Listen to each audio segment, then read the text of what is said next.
Synthaholics. It's the Red Tribal Podcast.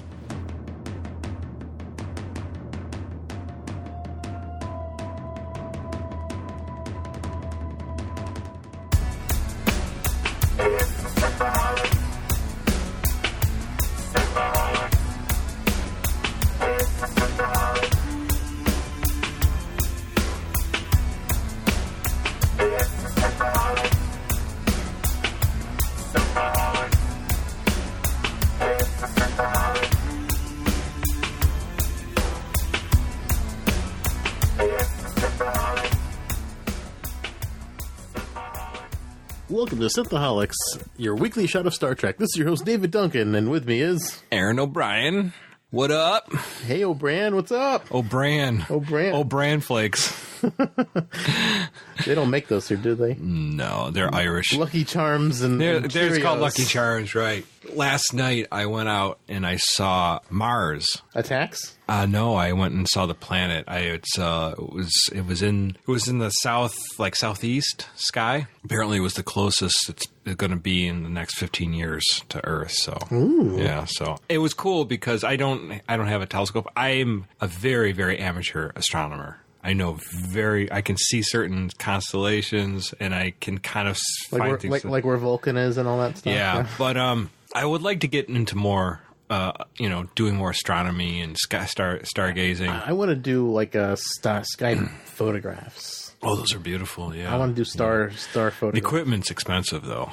That's the problem. That's the thing is I'd like to get a nice, moderately priced beginning telescope where I'm not going to break the bank, but I can also if I want to see Saturn or Jupiter, maybe I could get a nice shot of it or something like that. That'd be nice. I might be inheriting Kaylee's camera set when she buys a new one. Okay, cool. So hopefully, and can she get a faraway shot, like something like that? She's taking some nice moon photographs. Yeah, you can do some. I'm not getting that lens though. I'll have to buy my own. I'll have to buy my own. Well, forget it. But yeah, I don't want it anymore. I'm sure. No, but I mean the camera's a huge step, so that'd be nice. The only thing is, it's hard because I got up at 1 a.m, so I just got up and I walked out in the yard and I searched it out in the sky. Oh, it might have been clear because I actually sat out last night and had some cigars and it was cloudy. I was scared I was going to get rained on. Yeah. So, but It was. I mean, there was clouds going over, but they were the wind was enough to blow them around, so they didn't stay in the sky. But it was cool. So, anyways, I got to see that. I wanted to see. It's really interesting. Did you see the blood moon? I saw a very large moon, but I don't think I saw the blood moon. So yeah, I couldn't see the moon last night when I was out. Well, I did see the moon last night, so I could see it clear. But I could see there's in the night sky we get Jupiter, Mars, and Venus, and I think Mercury, but I haven't seen Mercury because it's too low on the horizon, and I can't see it with the trees and the houses and stuff. Oh, yeah, So yeah. I can't see, but it's supposed to be in a certain direction of the sky. So is this Tomb Raider? Are all the plants lining? No, but it's cool because we are getting to a point where a lot of the plants are in our field of vision up in the northern hemisphere. So it's kind of cool. Anyways. It's pretty nice. Just pretty cool. But we're not here talking about my 1 a.m. runabouts. Things I may do. Running naked through the yards looking at the stars. Woo! Mars, woo! Neighbors calling the police. Why is there a man streaking yelling about Mars? We are talking about one of the beloved characters in Deep Space Nine, our first ever installment of Spotting Dax. Yes, we're spotting Dax because she has spots. She has spots, and it's kind of hard to spot Dax because she doesn't have a ton of episodes devoted to her. She doesn't, but she has an interesting character, and I don't remember we said it on the podcast or at a certain point where we were just like, Dax is interesting, but I always feel like there's a lot I don't know about Dax. There's all these stuff that she did with Curzon, which get all these legends. We get the Odo Curzon merger episode, which was fun. Yeah, right. But we don't get obviously Jadzia is she seems like she's got all her shit together, but we don't get a lot from her. No, we don't. And, like, I don't know if it's Terry Farrell, like, not being able to, like, embrace the agelessness of the Trill. Yeah. And that maturity that would come with it, because, like, the first couple episodes we'll be talking about, just briefly touching on Emissary, and then talking about the first episode with Dax, called Dax. Dax. It's very simple. Yeah. So we thought we'd want to delve in. We've done Suffering of O'Brien, and we've done other characters where we kind of, like, our episodes we devote to a character, but we think we should maybe drill down on the Dax character. Yeah, we thought that'd be fun, because and we still have more Suffering over Brian to do. So, well, Brian will be there forever. So, should we get started? Yes, let's do it. So, Emissary is season 1, episode 1, if you didn't know, and that aired January 3rd, 1993. Now, we're not going to go through the whole rundown because there's way too much to get into. 2 hours. Yeah, it's 2 hour long, but we're going to just jump to when Dax shows up. The Enterprise has just left, and we have Cisco greeting his new chief medical officer, Dr. Julian Brashear, and Jadzia Dax comes aboard, his science officer. I love how he pawns off the doctor on Kira, and then he takes Dax for himself. It's like, yes. And Bashir's like, can we go get dinner tonight, please? Yeah, I know. Just how long was your spaceship flight over here? Like, didn't you have other dinners? Bashir is almost ad nauseum too annoying. He's like that little dog, like, hey, what's going on? Yeah, I know the pitch for Deep Space Nine was like it's supposed to be this frontier show, like in like the Wild Wild West, right? But I feel like they hit that nail on the head like too hard, a little bit right on the nose. Like it's been like he's like, oh, I'm excited to do frontier. This is what I wanted to do. Frontier medicine. And Kira's like, this is my home. This is my home, you asshole. But like just things that everyone says, I feel like they were trying a little bit too hard to make you think of like the Old West, and then that, and also Kira's kind of like. And I know we're going way off subject because we're not talking about Dax right now, but Kira's having just a hard as nails attitude. And when Cisco shows up, she's like, "I suppose Starfleet officers don't like to get their hands dirty," you know. And then he picks up one girder and throws it down and looks at it. And then he shows his hands like they're dirty. See, so I'll spank you now. Yeah, and just a lot of that stuff, and I get like, I'll call you Jennifer. Well, anyways. So that's where we first get to meet Dax, and Cisco is obviously excited because he was friends with Curzon Dax years earlier. So he wants to catch up with Dax, his old friend. So that's the first time we see it. She gets off like a what was it? Oberth class. Oberth class. Mm-hmm. But it doesn't say if she was actually stationed on that. It's just maybe just transported. I think they're just transported on it. Yeah, she doesn't want to stay on that. Little crappy ship. Why is that ship still in service? Why is the Saratoga still in service?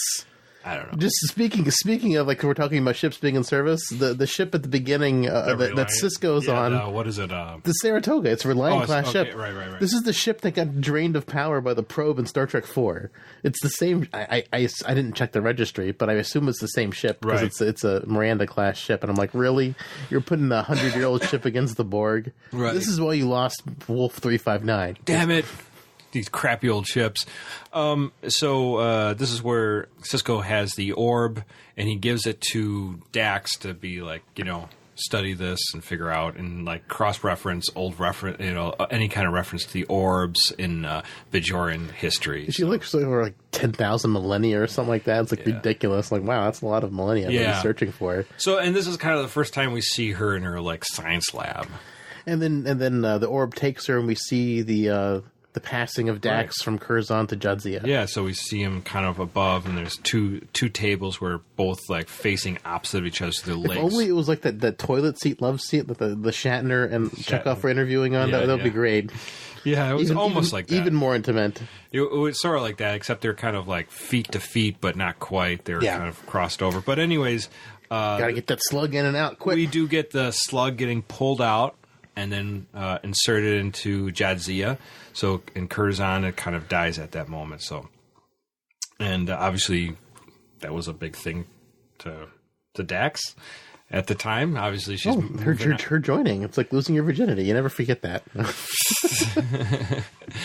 So disappointing. You never forget your first joining. So that's where she becomes like, obviously, she realizes the orb is more powerful than just some kind of weird artifact kind of thing. And then we get the whole thing where they head off looking for the Celestial Temple. And they get kind of sucked into it. They find all these neutrino bursts and all this random activity. I'm like, how did no one find this? There's all this activity here. There's no one. Maybe they just weren't looking for it too. It's just random space. It's a point in space that.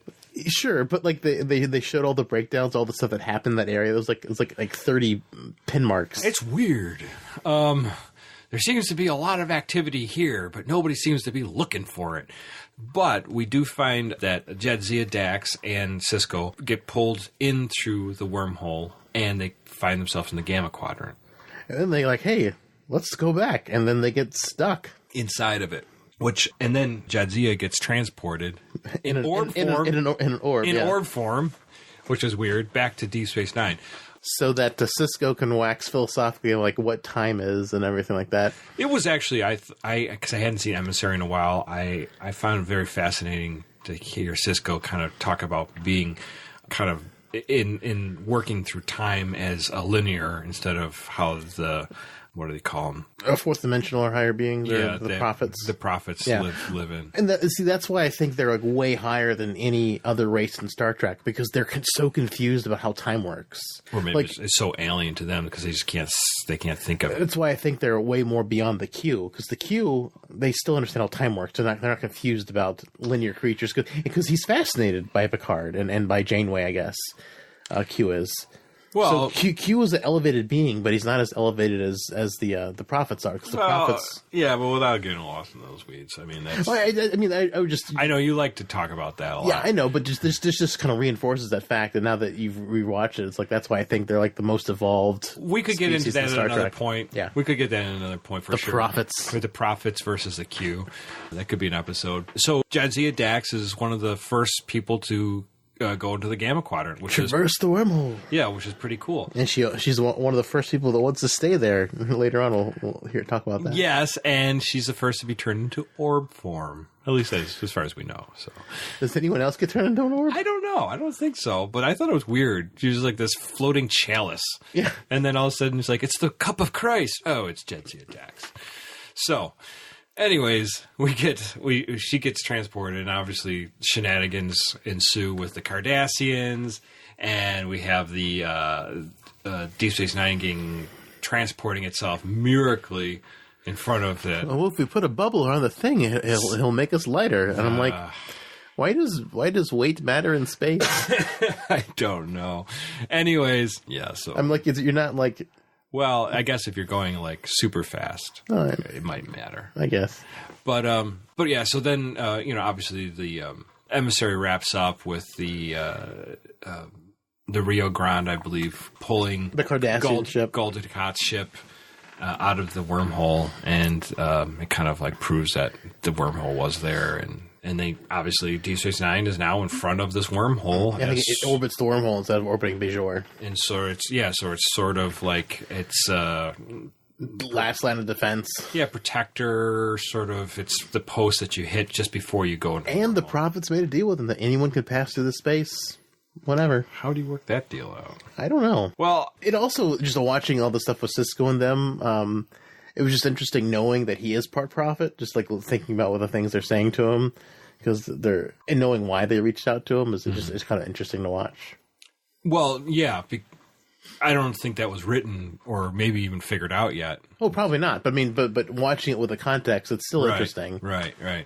So kind of a light Dax. Obviously, you get the introduction to Dax, but this is why we're just including it, because this is the first time we see Jadzia Dax. We see Curzon as an old man passing away. So, So we learn a little bit about the new Trill, because the original Trill we saw in the TNG episode were wearing prosthetics, but they still had the slug, but then Terry Farrell was too pretty to put prosthetics on, so they gave her spots. Yeah, I would say. I'm glad they didn't put something on her face. Nah, he just doesn't need it.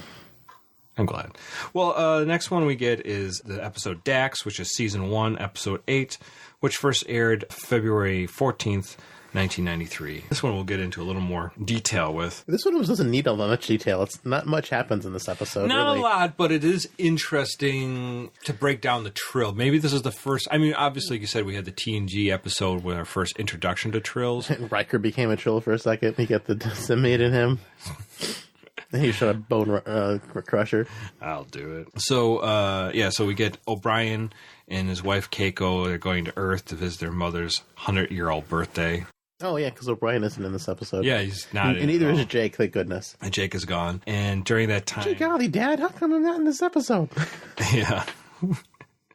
Son, let's go play baseball. Okay. Anyway, so... we got to do that again.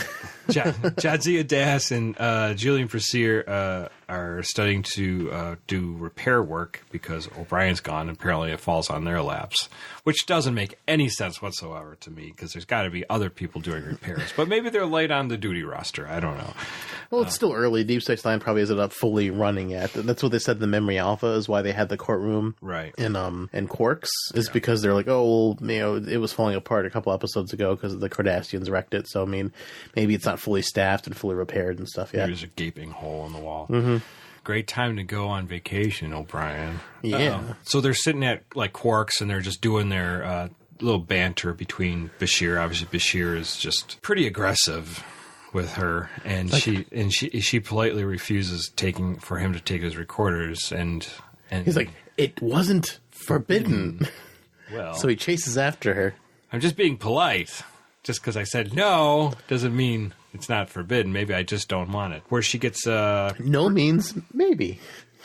I guess in Julian Pursuer's world, yeah. So as she's walking back to her quarters, these hooded figures approach her, and they basically jump her. And Bashir heroically catches up and... heroically gets beaten. Yes, exactly.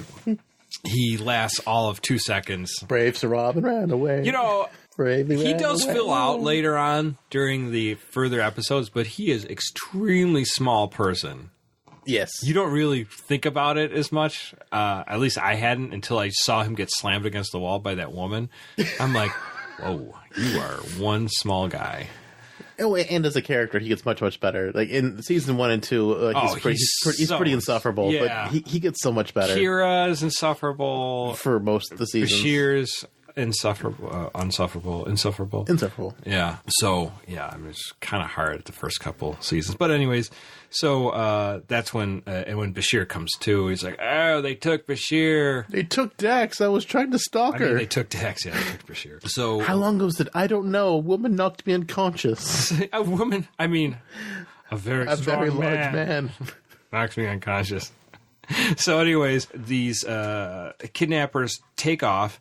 And but it's Kira and Sisko get their ship into a tractor beam and suck them back before they can run off. Run away! When the kidnappers emerge, they identify... We have a warrant. Yeah, they have identified themselves that they have a warrant for Dax's arrest, and they're from Calistron 5 or 6.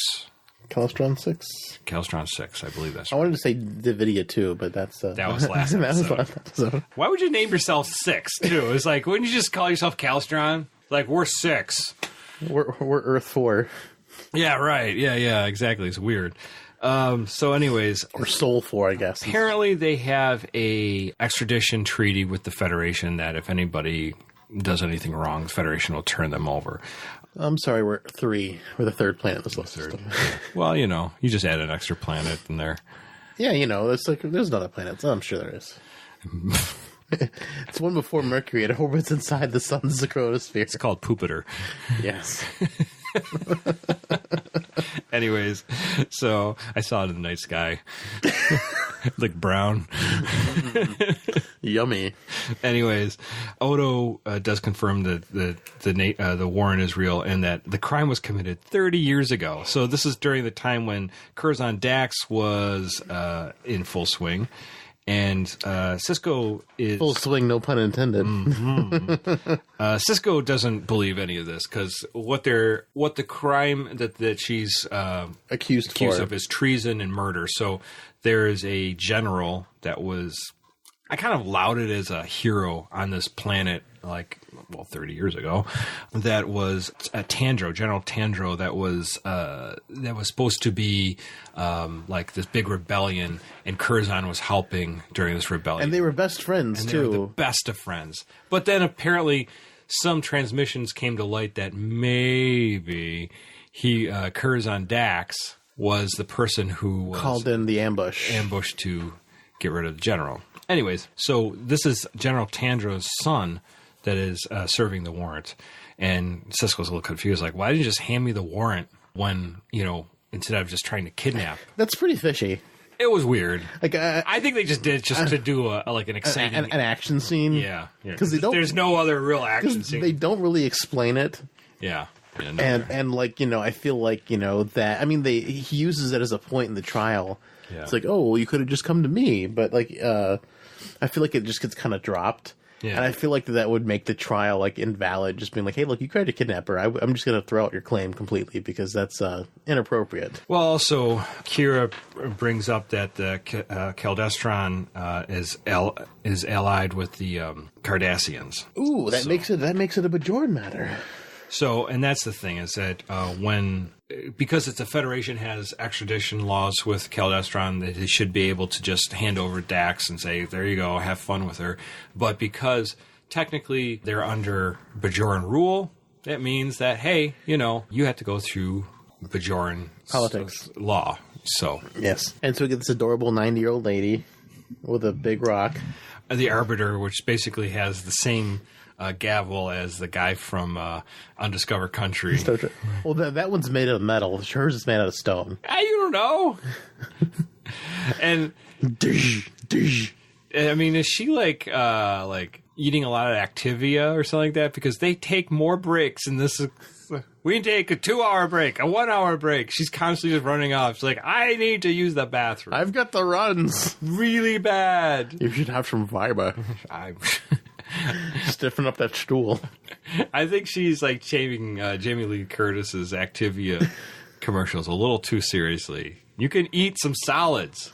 Yes. Anyways, so gotta clean out the fruit chute. Yeah, she's cleaning them out, all right.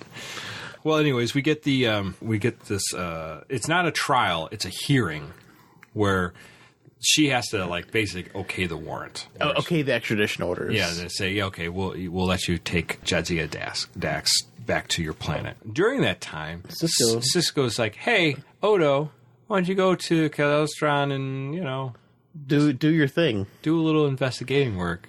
He's like, I get to leave the station for a while. Who will mind the shop? Kira will do it. Oh, and by the way, just before all that happens, put Jake in charge. Odo does strong arm Quark into letting them use his bar for the trial, the hearing. Yeah, for the hearing, and threatens basically to put all these sorts of not stop work, but kind of all these reasons of you can... Why you can turn off their establishment. Yeah, and he's like, it's not fair. He's like, it's blackmail. It's just business.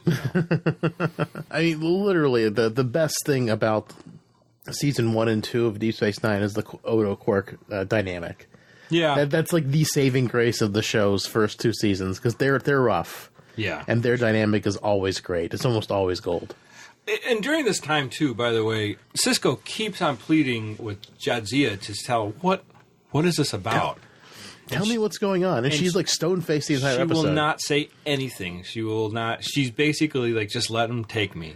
It's one of the worst parts about this episode. For an episode that's featured on Dax, she says almost nothing the entire episode. She's almost has no there's nothing her giving her defense or anything like that. And the thing is, this episode plays like an exposition dump on the Trill with almost no input from the main Trill on the show. Where they get they bring in an expert Trill witness to which is a Trill ambassador or something like that. And so during the time of the trial, they have obviously different people to be witnesses and stuff like that. Like you said, there's a Trill ambassador that comes and talks. There's a couple different ones, too, that obviously, Sisko gets on the stand, Dax gets on the stand. Right. So we get all that going. Odo goes and finds the widow. The widow of General Tandro. And we find out that she didn't even know that her son is serving this warrant to Jadzia Dax. And she doesn't know that Dax is now a woman. Yes, and that... She's like, how was Curzon? It's like, he's dead. He's dead, Jim.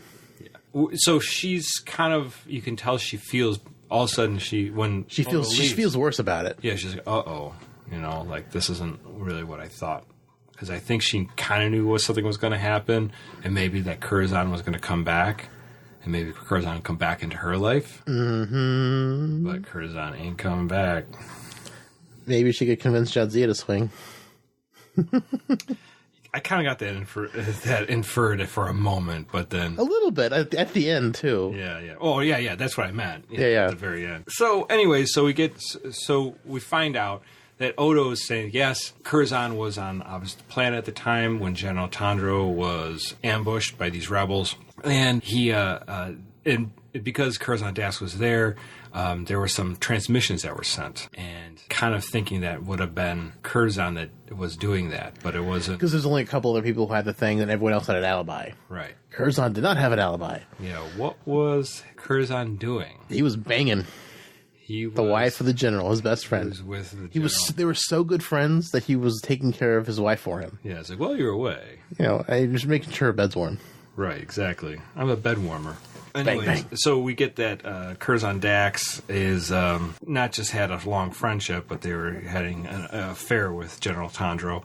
And Odo, this is seen off screen, but obviously Odo convinces General Tandro's widow to come to Deep Space Nine, and they come there remarkably fast because I think they had like an hour, and he was still on the planet. Yeah, while she's doing her Activia toilet break or whatever she's doing during that time.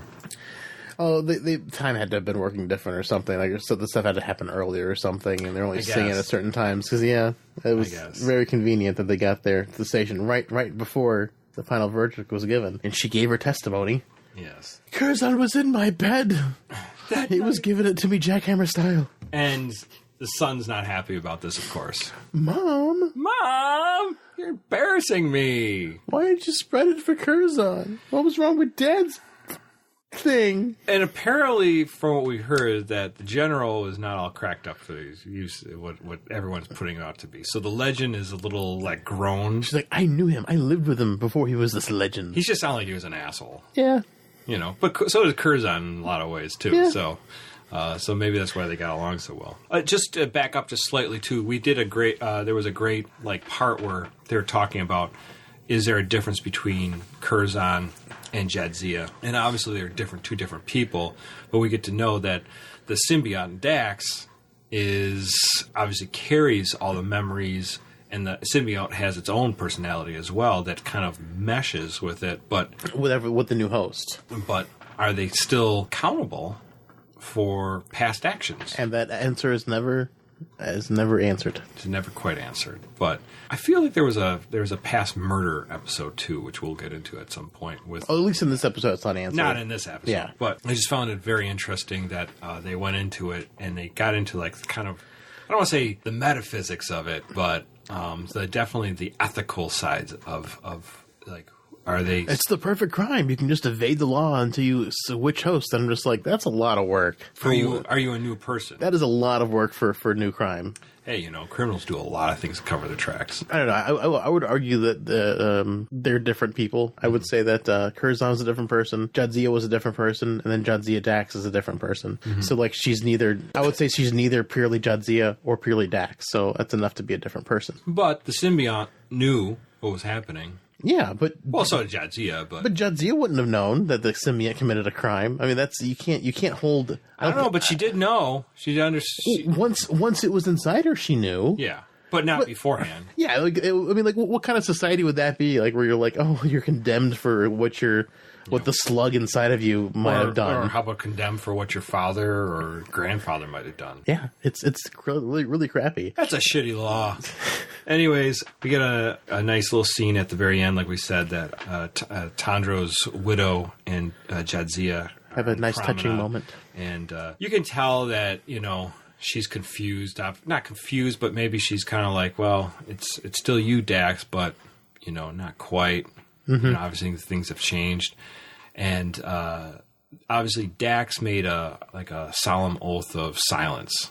Yes. And that's why he would never say anything, even to Cisco when all this was happening. So this is why the episode Dax has very few lines for Dax. And it's just disappointing. I don't know if, like I said at the beginning, I don't know if it's Terry Farrell, if she just didn't have like the acting chops to kind of portray that kind of like long-standing wisdom or in the character, or maybe that's just how it was directed, or what. It just... What do you think? This is not my favorite episode with Dax. This is probably one of the least favorite, but it wasn't as bad as I remembered it being. It was a little bit better. It's not a bad episode, and I think it might play for a good exposition of what a trill is. Yeah, it's very much an exposition dump. Because if you did not catch the Next Gen episode where we see trills for the first time, you would just be like, so she's just, got like freckles on her neck, kind of thing. So might be confusing. I don't know. It's not a bad episode. It's just there's a lot of... I mean, for season 1, it's not a bad episode. Yeah. No, yeah, it's watchable. It does seem like every once in a while, like every maybe season or two, and Star Trek will have a trial episode. Star Trek loves their trial episodes. Weird, isn't it?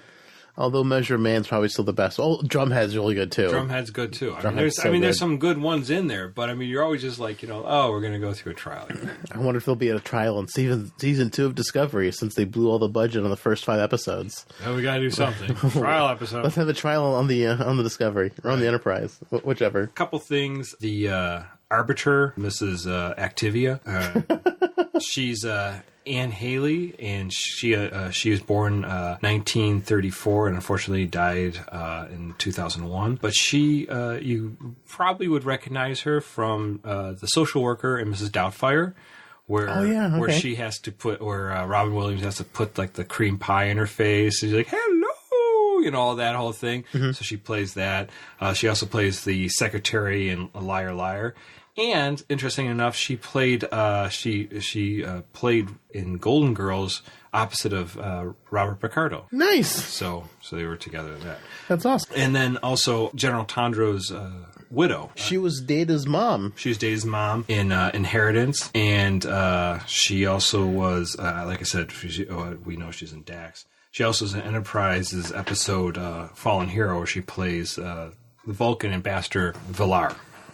Nice. And she's still alive. She's still in a lot of acting gigs, and she's Irish actually. Filona Flanagan. So. Oh, that's awesome. She's still up and around and still doing stuff. Oh, I saw some early pictures of her. She was gorgeous. Oh, you can tell. In Deep Space Nine, she's older, but you can tell she was good looking back in the day. Yeah, she's gorgeous. Beautiful redhead. Anyways, so interesting. I think we'd start at the feet and work our way up. Well, yeah, so I want to just do a couple things. I did a quick thing on Dax, so I just wanted to talk about her. So Jadzia was born in 2341, obviously on Trill, and she has her father, mother, and sister, and she always wanted to be joined with a symbiont, with a slug. Daddy, can I get a slug stuck up inside me? Wait to college. That's what we call the dorm room experience. So prior to her joining, Jadzia went to Starfleet Academy and applied to the Trill Symbiosis Commission after graduating. But during that time, she earned degrees in astrophysics, exoarchaeology, exobiology, and zoology. So pretty... Lots of specialities that almost never get used on the show. Well, I don't know. Kind of. Like when they go to the Gamma Quadrant. Sort of, but not a whole lot, I don't think. There's not a lot of episodes that really encompass those things, I don't believe. Well, we don't see her flex those muscles as much as she should. No. Like, as for one of the main characters, I feel like she's super underutilized. Yeah. And then we start seeing her a bunch more when Worf comes around because they have their thing together. So she obviously wanted to be part of the Trill symbiosis, but she was rejected initially from the program by Curzon Dax. And so he didn't want to have her part of it. But then she reapplied. And she persevered. And she was put back in. So, and then after Curzon was going to die, obviously she got approved from joining, and she got Curzon Dax's symbiote, Trill, whatever you want to call it. Mm-hmm. So I thought that was interesting, just to know just kind of where she was as a person, before she became joined. And then the widow tells her, I hope you have a long life. Sorry, lady. She's only going to live another 6 years. Yeah. Kind of sad.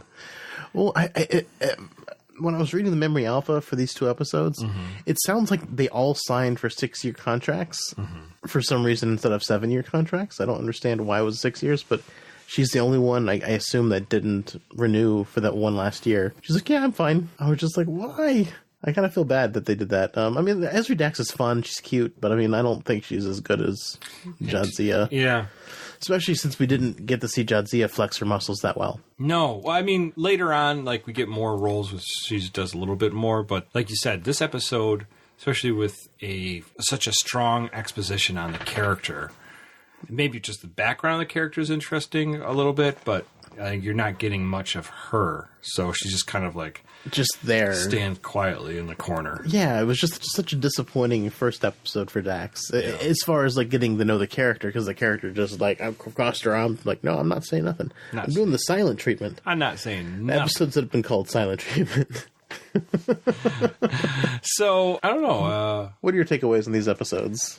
Emissary is a lot of fun to watch. Like I said, it's been a while since I watched that all the way through. And like I said, Dax is such a minor part of that whole thing. I mean, it was obviously like, this is a science officer, you know? Bashir becomes more noticeable right off the bat than Dax. I mean, obviously... Well, Bashir comes off as super freaking annoying right off the bat, so it's like he makes more of an impact. Yes. But, you know, it's obviously an attractive woman, so you're like, oh, you know, yeah, got a little bit of my interest. But you don't really, you don't, there's nothing to go like, well, I got to pay attention more of what she's got to do, you know, because it's like, there's really nothing there in the beginning. I want to pay more attention. They just didn't give us the opportunity to, I don't think. And I think that's what Spotting Dax is going to be about, because you know, we're going to, you know, it's not going to be every single episode in the series. We'll skip episodes and do Spotting Dax here and there. Right. But I do think that Dax, and the thing is, it was like they're trying to give Cisco an old friend in new skin, which is an interesting concept, too, because even with Tandro's widow, you know, she's obviously trapped into this, you know, decaying body as we all get old. Yes. But, you know, Dax... will always find a new lease of life until that Trill slug until the Symbiont is gone. Yeah, starts to die. So I don't know. It's really made me think a little bit about. And we didn't really talk as much about our last episode for Time Zero, but even Data talks about that. It's like he says, I always assumed that, you know, my friends I make now are all going to die, get old and die, and I live forever. I'll live past them, and I'll make new friends, and they'll, you know, die, and I'll make new friends after that. Being a Trill is the best of both worlds, because you still grow old and die with your friends, but then part of you still lives on. Would you want to change your body, even if it meant to change gender? But it's not. I don't know. It's not even your body. Your body is the slug. Well, I know. It's like your crank. I'm just. you get a new body to drive. Yeah, I think that would be interesting. Like, I mean, or maybe even half of yourself, if you could join it with another, you know, like maybe parts of you. I think it'd be fascinating being a Trill, but the thing is, like, you leave part of you behind. You do, but you die. And the thing is, like, because the Trills have these like these crazy rituals. Yeah, that weird ritual. Yeah, where like it gets a little woo woo for me there. Yeah, it does. But they can implant the memories in the body. Odo takes it. Quark becomes a woman. Oh, right. Quark becomes one of the women, and then they can interact with your past selves through other carriers. Yeah. So I mean, like it's interesting. Like, so it's like, do they really die? Is there? It's like, well, I'm assuming they die at some point. Well, the physical body dies at some point, but like, how much is it? Just the memories? Is it just a perfect copy of the memories, or is there part of the soul transmitted inside the slug? What if in the future that you could download, I think we talked about this maybe in Schizoid Man, like what if you could download your memories and you just put yourself in an artificial body for a long time until that breaks down and you have all the memories, but that old body is gone. But would it still be you though?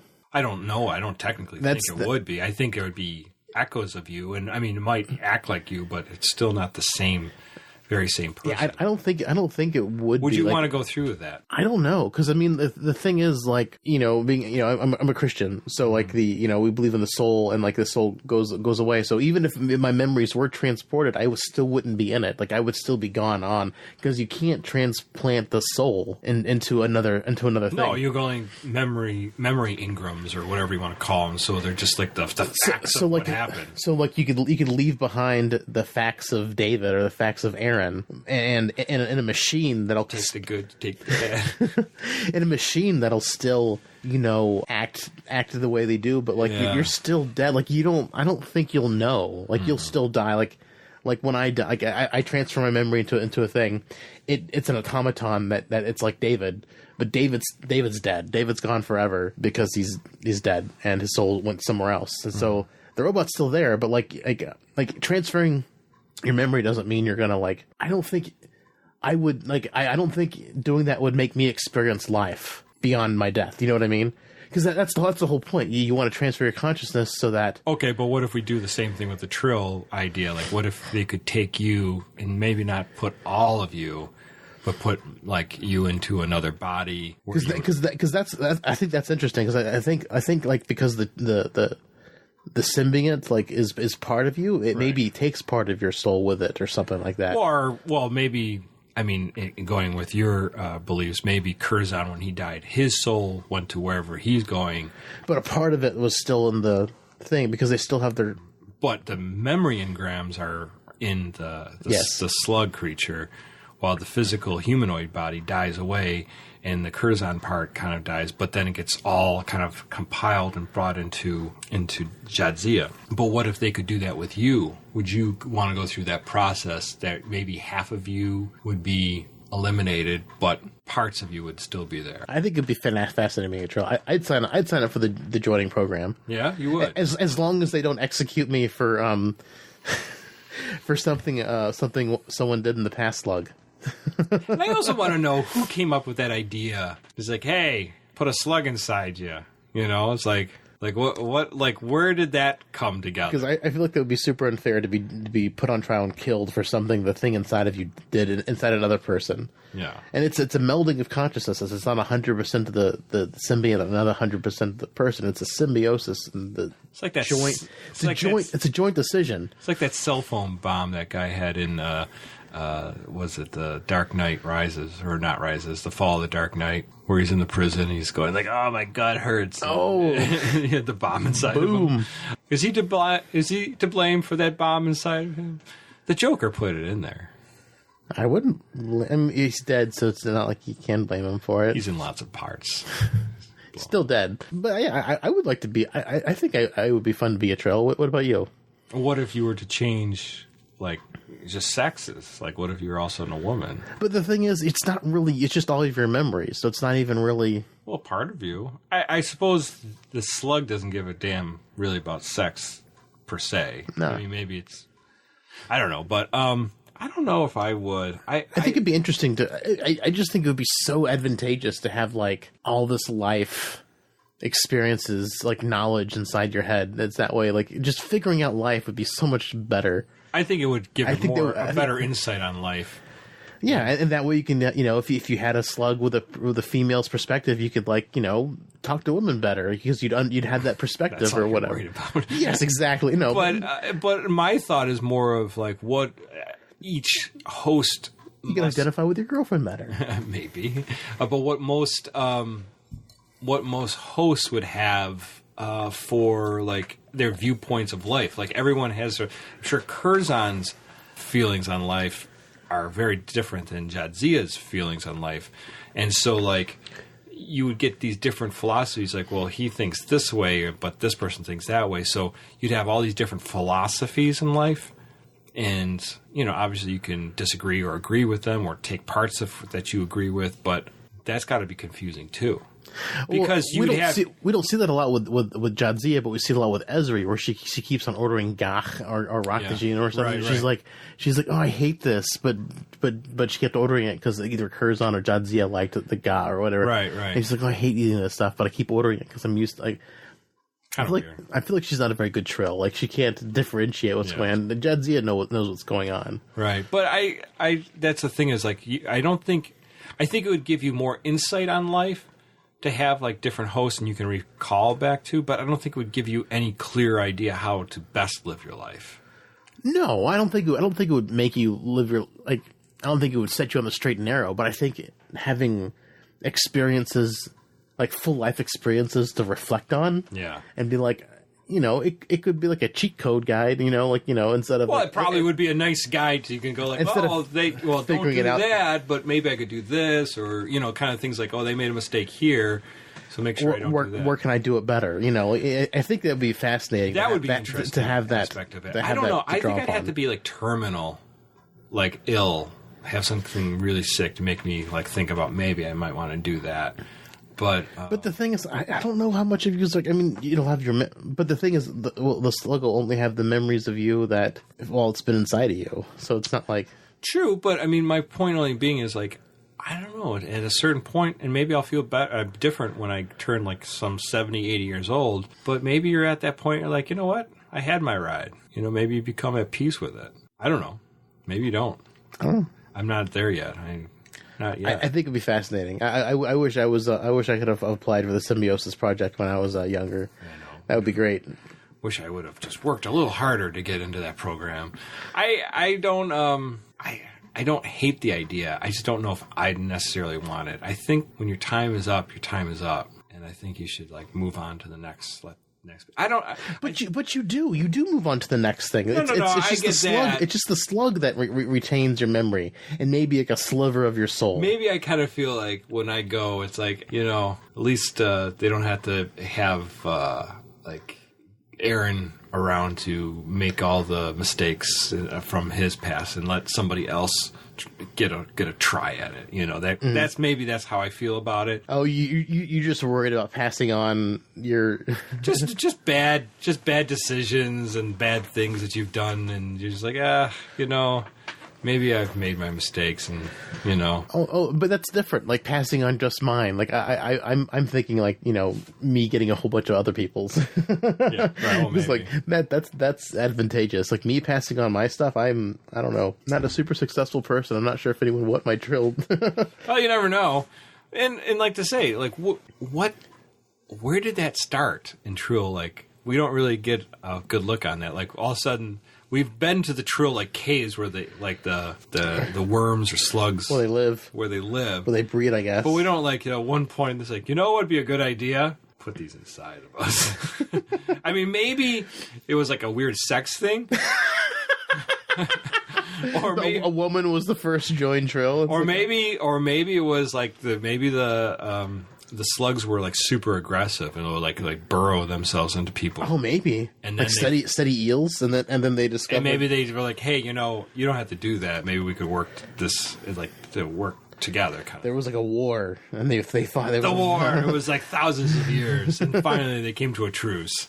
Well, I mean, but the thing is, you can ask that for like anything. Like, how do we know? Like the things we use in modern day time. Like, so many people had to die to figure out. Like, oh, maybe we shouldn't eat arsenic. You know. Yeah, but that's like all like trial and error. Like, you know, who the hell digs up a turnip and is like, boy, I'm gonna cook that thing up. Like.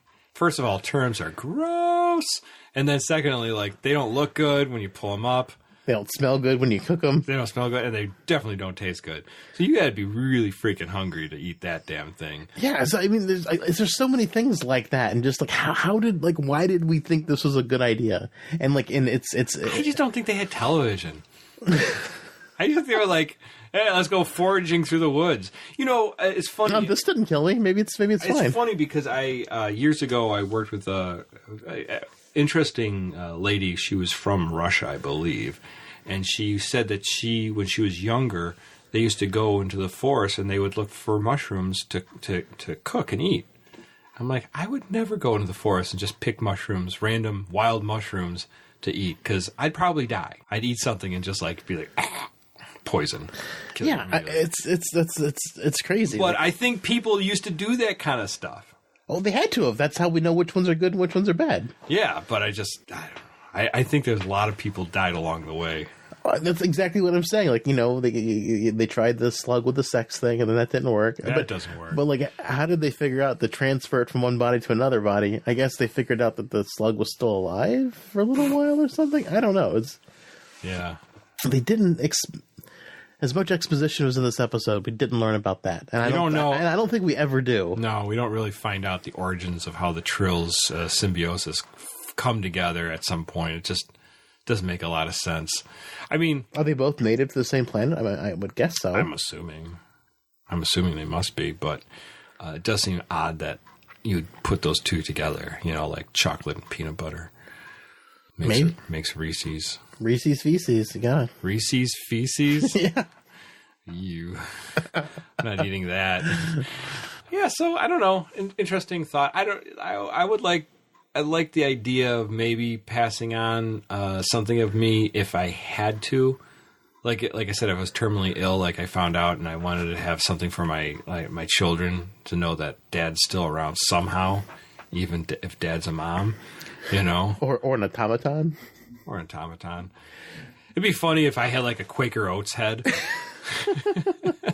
Just a big box. And the rest of you's like Bender. Yeah, it'd be great. Hey, it's me. Hey, it's me. And I just terrify them constantly. My feet are made of like spatulas. My hands are like salad tongs. Imblacto. No. I'm just a terrible looking robot. Oh man, that would be weird to pass on an automaton. It'd be weird to podcast me in that form too, wouldn't it? Maybe you can connect. No, he's thinking about. I was like, no more weirder than now.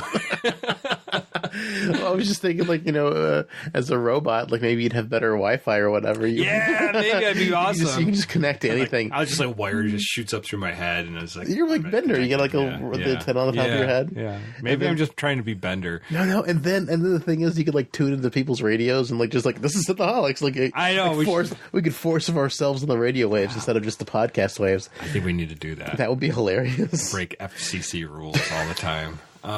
Just get our own powerful transmitter. Anyone who drives by, it's Synthaholics. It's on all the channels. What the fuck? I don't even like Star Trek. You like this.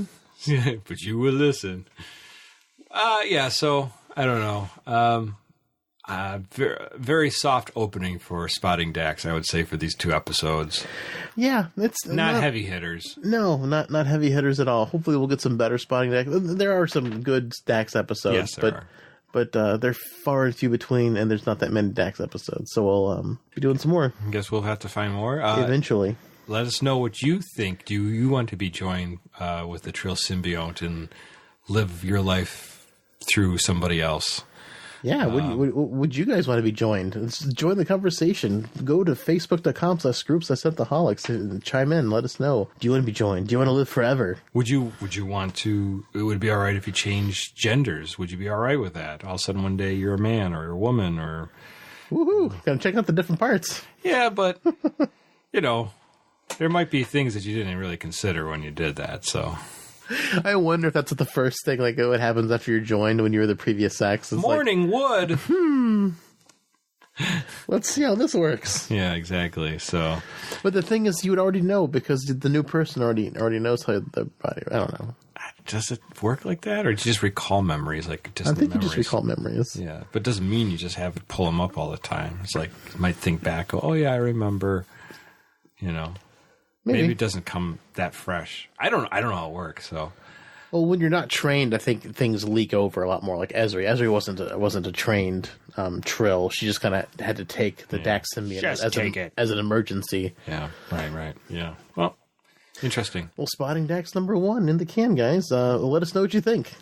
Yeah. You're ready for more Spotting Dax? Is Dax one of your favorite characters, or is she one of your least favorite characters? Yeah. Let us know what you think of good old Jadzia Dax. Absolutely. Well, you can. Our music is provided by Warp 11, except for intro. It's done by Dave Wilkes. Warp 11 you can find at warp11.com and Warp 11 on Twitter. The show Synthaholics, you can find us on Twitter at Synthaholic Duo. Personally, I'm David_J_Duncan. Aaron is at Blackbird 2004, and Holly's at Lunar Thistle. And please go to our Facebook page, like Dave said before. Facebook /Synthaholics. Facebook facebook.com/scoops@Synthaholics. You can also email us at synthaholics@yahoo.com. Yeah, and if you want to send us an email, let us know what you think about becoming a Symbiont.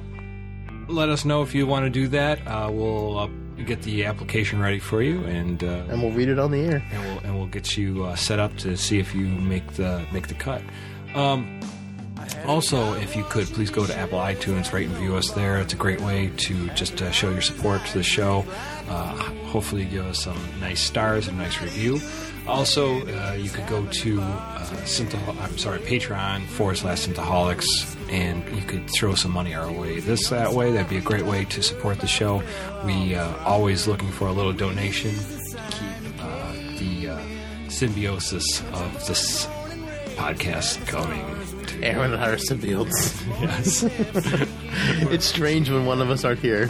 And lastly, great way to, if you can't do any of those things at this moment, great way to do it's bend over at your desk and tell your workmate about Synthaholics, or let your friend know at the convenience store that you go there.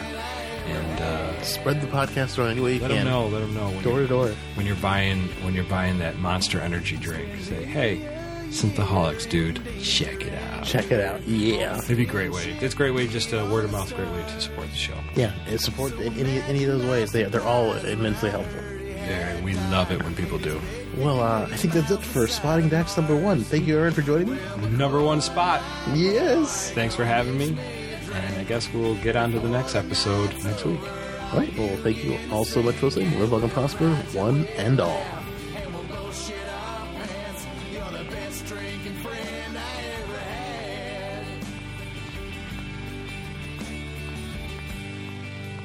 Can we be friends? You got a friend in me. You got a friend in me. You don't know. There's a snake in my boot. There's a boot in my snake. It swallowed my boot. Oh, man. Well, take 1 of Spotting Dax, right? Yeah, Spotting Dax number 1.